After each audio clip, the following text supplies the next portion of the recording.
لێژنەی باڵای ئامادەکاری کۆنگرەی پێنجەمی کۆمەڵی دادگەری لە بە ئەنجامگەیاندنی کۆبوونەوەی گشتی مەڵبەندی سۆرانەوە دەستی بەکارەکانی کرد.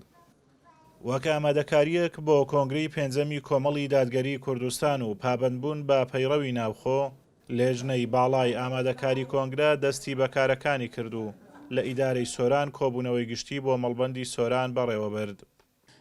ئێمە وەکو کۆمەڵی دادگەری کوردستان وەکو پابەندیمان بە یاسا بەرکارەکان وەکو پابەندیمان بە بنەماکانی کاری حزبی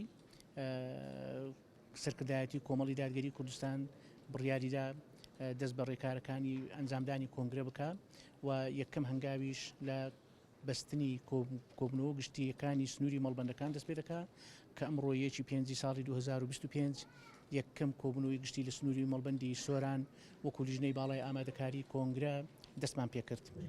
لە کۆبنەوەی گشتیدا چەند ڕێکارێک دەگیرێتە بەر چەند کارێک ئەنجام دەدرێن کە ئەندامان نوێنەرانی خۆیان لە بۆ کۆنگرە هەڵدەبژێرن و ڕاپرسێک لە نێو ئەندامان ئەنجام دەدەین و ڕاوسەرنج و پێشنیاری ئەندامان وەردەگرین. زۆر سپاس بۆ پەروەردیگار کە ئەمڕۆ لە کەشەوایەکی ئارامدا کۆبنەوەی گشتی مەڵبەندی سۆران ئەنجام درا بەمبەستی هەڵبژاردننی ئەندامانی کۆنگرە. هیوادارم کە ئەم کۆنگری سەرکەوتوو بێت، کۆنگرێک بێت کە بتوانانی گۆڕانکاری ڕیشێ لە نێو حیزبدا دروست کات بەرەو پێشبرنی ئۆرگانەکان ببات و هیوادارم لە ئەندامانی سەرجەم ئۆرگانەکانی حیزب لە هەموو شوێنەکان بە گەرم و گوڕی بەشدارکەن لە کۆبنەوەکە گشتیەکان بۆی نوێنەری خۆیان نوێنەرێکی چالاک و زیندوو دەستنیشانکەن بۆ کۆنگرە کە بتوانێت لەم کۆنگرێدا گۆڕانکاری ڕیشەی بکرێت بەمەبەستی بەرەو پێچوونی کاری حیزبی.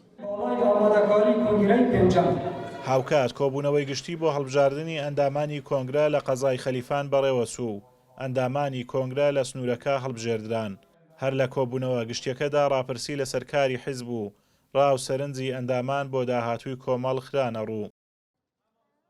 ئەندامانی کۆمەڵی دادگەری کوردستان دڵیان بە داهاتووی کۆمەڵی دادگەری خۆشە و ئومێدەوارن کۆنگرەی پێنجەمی کۆمەڵی دادگەری بەرەو پێشچوونی زیاتر بهێنێتە ئارابە و ئەوانیش پشتیوانی تەواوی حیزبەکەیانن. طبعا ئێمە وەکو کۆمەڵی دادگەری زۆر یعنی قناعەتمان وایە کە کۆمەڵی ئیسلامی ئەتوانیتن ئەو بەها ڕەسەنەی ئیسلامی کە لە کوردستان هەیە وەکو کۆمەڵی ئیسلامی دەستی پێوە بگریت و بەرەو پێشی باتن. کۆمەڵ بوونی کۆمەڵ یان کۆمەڵی ئیسلامی شتێکی زۆر زەرورە لە کوردستان هەبێتن بۆ ئەوەی کەوا هەموو مسلمانان کۆ بکاتەوە لە سەر یەک سفرە و بتوانێتن ئەو ئەنجامە یان ئەو بەرنامەی کە پێێتی وەکو پێویست ڕای بگەێنیتن بە هەموو خەڵکی کوردستان و خەڵکی خۆمان.